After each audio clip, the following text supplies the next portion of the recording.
narating po natin, no, ang isa sa pwede po nating paliguan dito. Nakikita po natin super malinis. Tinatawag po siya na wave pool dahil meron daw pong mga waves talaga, no. Meron po siyang machine na ginagamit upang magkaroon po siya ng wave. Kaya lang medyo napakaaga pa siguro ng dating natin. Kaya napakakunti pa lang po ng mga tao. Ayan. Nakakatanggal ng stress po. Ayan, may mga nagsidatingan na eh. Ayan, gusto nang maligo eh. Ayun, ako nga gusto na sanang maligo. Kaya lang hawak-hawak natin yung cellphone at yung purpose po natin kasi dito ay kumuha po talaga ng videos. Okay.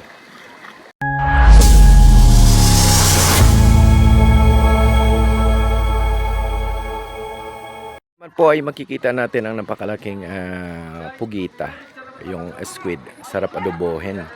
At dito daw po sa baba ay matatagpuan yung dinosaur na gumagalaw po. Ayun, nakikita natin lumalakad oh. Bakit kaya nagkaganon? Anong espiritu meron yan?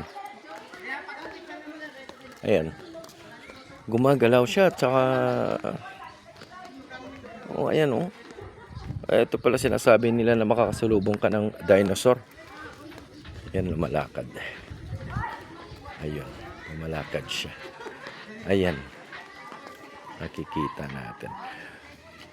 At punta natin yung pinaka-big event na talagang purpose ng ating pagpunta dito. Ang Guinness Book World of Record na manok daw. Pero makikita naman po natin dito. Ayan. Ayun. Pero puntahan po natin ng mas malapitan. Okay, marami talagang tao, no? Ayan, nagpapapicture sa sinasabi po nating napakalaking giant manok na meron pong record, no? Sa Guinness World Book of Record. Ayan, pupuntahan po natin. Ayun, dami nagpapapicture, oh, ayan. Tapos, ayun. Ayan, tingnan natin. Napakalaki talaga ng manok na to. Ayan. Puntahan kaya natin medyo malapit para naman makikita natin kung talagang tingnan natin para may mababasa po tayo dito eh. Tingnan natin. Record holder, we made history. Manok ni Kano Guapo is certified with the Guinness World Record as the largest building in the shape of a chicken. The icon of the Philippines, your ultimate destination, pride of Negrenses, icon of the Philippines. Ayan po. Isa po itong hotel. Pwede po kayong mag-book. Pwede po kayong tumira dyan. Ayan, makikita po natin door number 1. Door number 2. Naka-aircon po lahat yan. Andun, mayroon din po sa taas, no? Hindi lang natin alam kung magkano kaya yung isang gabi dyan. Nasa hotel po kayo. Tinatawag po kasi siya na hotel eh. Hotel po siya. Ayan. Ayan, napakalaki po niya. Ayun, napakataas niya.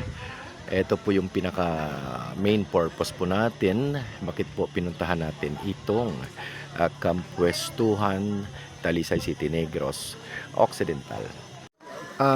Dito po pala ay may matatagpuan, no, na life size na parang napakalaking King Kong. Ayun. Tama po na sinasabi na King Kong. Kakaiba po ito dahil talagang merong crown itong King Kong na to. At sa likod ay merong construction ng ewan ko kung ano yan. Kino-construct. Maybe next year okay na po yan. Ayan, sa King Kong na yan ay may mga bata ang maakyat doon at nagpapapicture. Yung iba naman pumapatong doon sa kamay at nagpapapicture. Meron din pong mga nakras na helicopter ng World War I. Andyan pa rin hanggang ngayon. At tingnan natin, ay meron pa pong mga eroplano na bumagsak doon. Ayan, makikita natin, no? At saka meron pang mga tigers.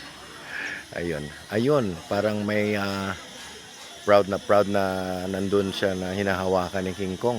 Ayan. Okay. Ipagpatuloy pa natin mamaya kasi dami pang pwedeng malaman ng ating mga viewers dito eh. Yung una natin, yung isa sa mga pwedeng paliguan. Pangalawa, yung dinosaur na gumagalaw. Pangatlo, itong manok na Guinness World Book of Record. At saka itong life-size King Kong na pwede po kayong magpapa-picture. Parang may naalala po akong kamukha talaga nito na kaibigan ko eh. Hindi ko lang malubos. Baka mamaya maalala ko. Ito po yung mga hallways na kung saan dadaan po kayo papunta sa ibang mga area. Papasukin naman po natin itong sinasabi nilang Dino Park. Gumagalaw daw po yung ahas na malaki doon. Tingnan natin. Ito na pala yung sinasabi nilang Dino Park dito sa labas. Pero doon po tayo papasok. Tingnan po natin sa loob. Pasukin natin, sinasabi nila ang Dino Park na may mga gumagalaw daw ng mga dinosaur. Ito, tingnan natin kung gagalaw. Hindi naman gumagalaw. Ayan. Ay, naku, gumalaw. Nahiya. Ayun. Eto, tingnan natin kung gumagalaw talaga tong sinasabi nilang gumagalaw dito sa Dino Park. Ayan, tingnan natin. Ayun. Tingnan natin yung isa. Ayan. Gumagalaw po talaga. Pasukin kaya natin. Sabi nila may ahas daw dito na gumagalaw. Ito yung gumagalaw na dinosaur. Ayun, yung ulo. Tingnan po ninyo mga kaibigan. Ito po may ahas. Gumagalaw kaya to? Ay parang hindi naman yata. Tingnan natin, ikutin natin. Ayun, may ahas. Parang ito yata sinasabi nilang gumagalaw. Tingnan natin kung gagalaw. Nakakatakot. Ayun. Ay, gumalaw talaga. Ayun. Nilapitan natin. Ako. Ako po. Naku po. Parang tutuklawin tayo nitong napakalaking anaconda na to. Tingnan natin, parang may nagpapapansin doon sa kabila. Hello, good morning. Good morning. Ayun.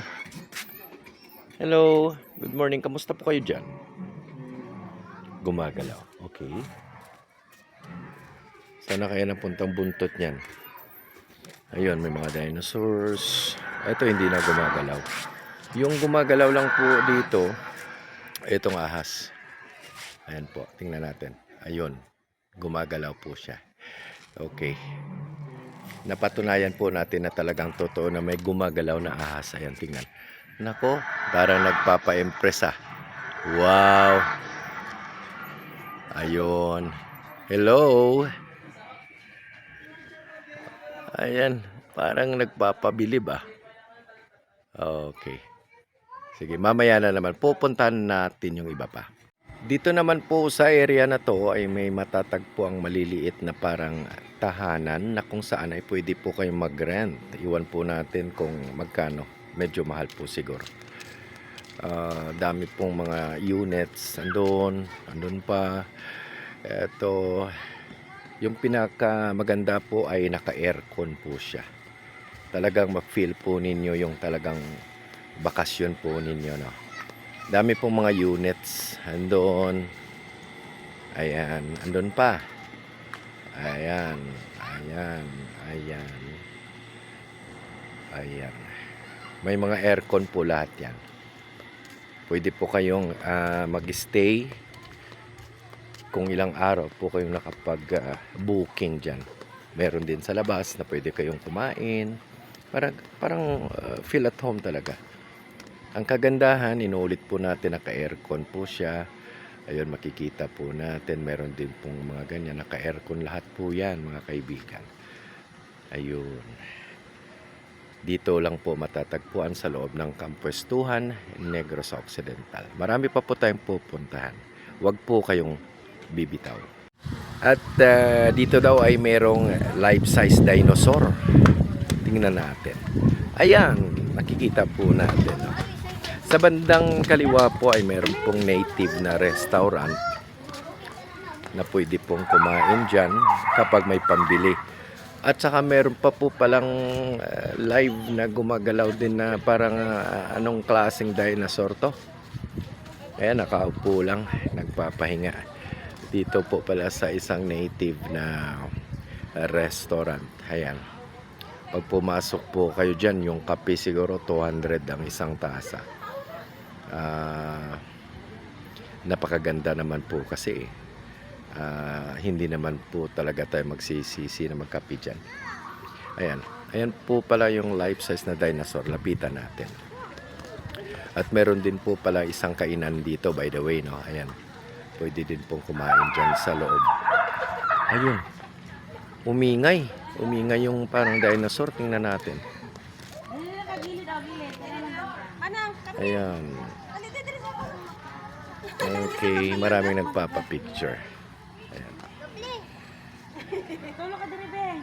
Ay, natakot yung maliit na bata sa dinosaur. Okay. Puntahan natin. Ayun, makikita na po natin yung sinasabi nilang life size na dinosaur. Ayun, napakalaki. Oo, tsaka yung mga ayun, yung sponsor natin.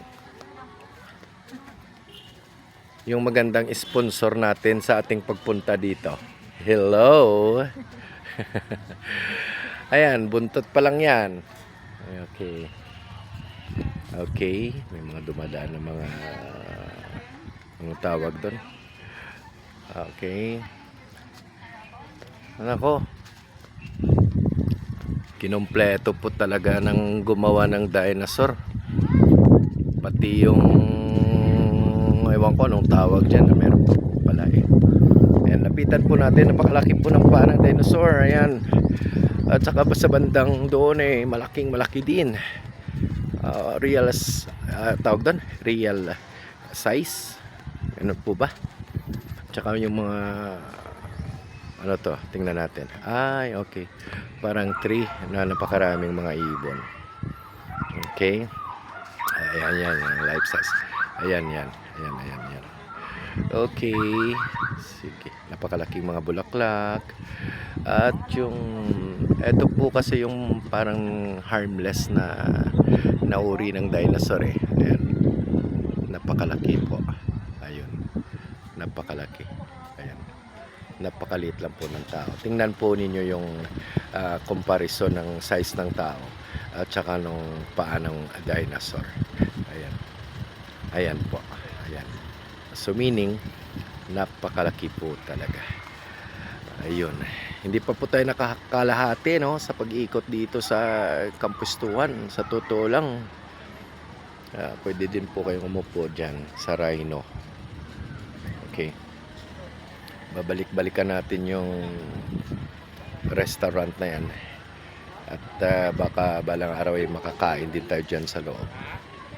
Eto, nagsisidatingan na po yung mga bisita. Kuha lang po muna tayo ng mga video no, para po ay may panoorin yung ating mga viewers. Medyo pahinga po tayo ng ikot-ikot, nakakapagod po kasi.